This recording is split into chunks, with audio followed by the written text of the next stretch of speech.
Welcome back, children. An Angel in Disguise continuation.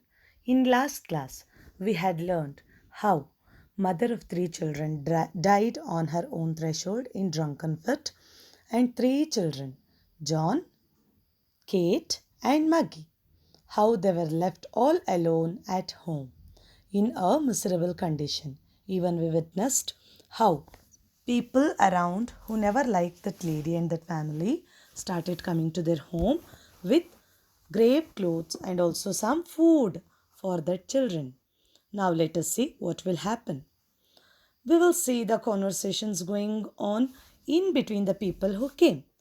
All people who came had some pity for their children as their mother died, who never had any pity. Let me read out the text. Follow up. What is to be done with the children? That was the chief question now. The dead mother would go underground and be forever beyond all care or concern of the villagers. But the children must not be left to starve. After considering the matter and talking it over with his wife, Farmer Jones said that he would take John and do well by him.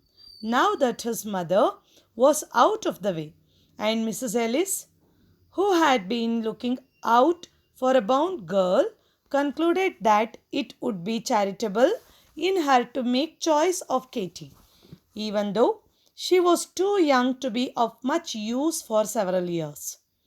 I could do much better, I know, said Mrs. Ellis.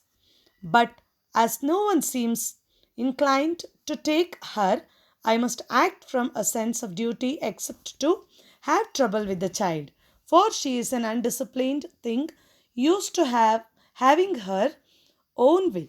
But no one said, I'll take Maggie. Pitying glances were cast on her vain and wasted form, and thoughts were troubled on her account.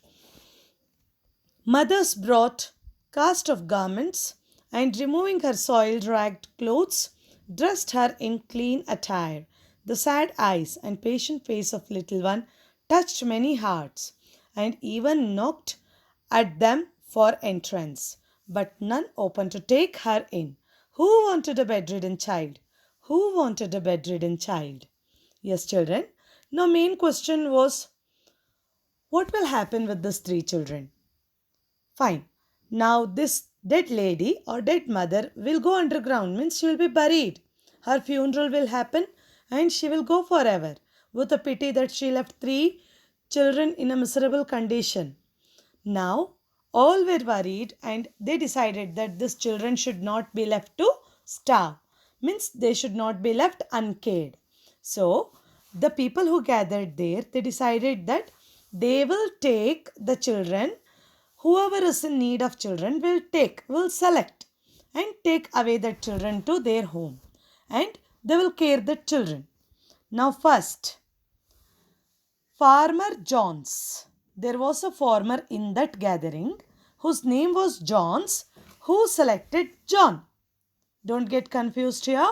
Farmer Johns selected John, 12-year boy, and said that he is a good lad and he will be helpful for him.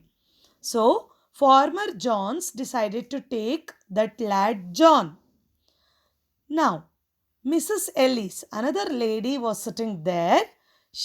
Looked at this Kate and she said that this girl, Katie, is really very good and I want to take her. I know that this girl is useless for many years, but I should mold her and care her to bring something better out of her. Now it will take longer time to polish her as she has grown here in her own conditions. Now to make some sense from her own characters and to bring a better girl, I have to work. But I will take this Katie. So, Mrs. Ellis, I could do much better, I know, said this and selected Kate. She decided to take this girl. But no one wanted to take our Maggie, who was bedridden. Yes, children. the condition of that little girl. Really, all ladies around there had a great pity for that girl. They had a mercy-filled heart, but they all were thinking, who wants this bedridden child? Who will care? Who will take this burden? So they never wanted this child to be adopted or taken, as she was unable to care herself also for her daily routines. Here, one paragraph. Let me tell you. But no one said, I'll take Muggy. Pitying glances were cast on her van, and wasted form and thoughts were troubled on her account. Yes, on her condition, all left and decided that nobody wanted to take her. Mothers brought cast of garments.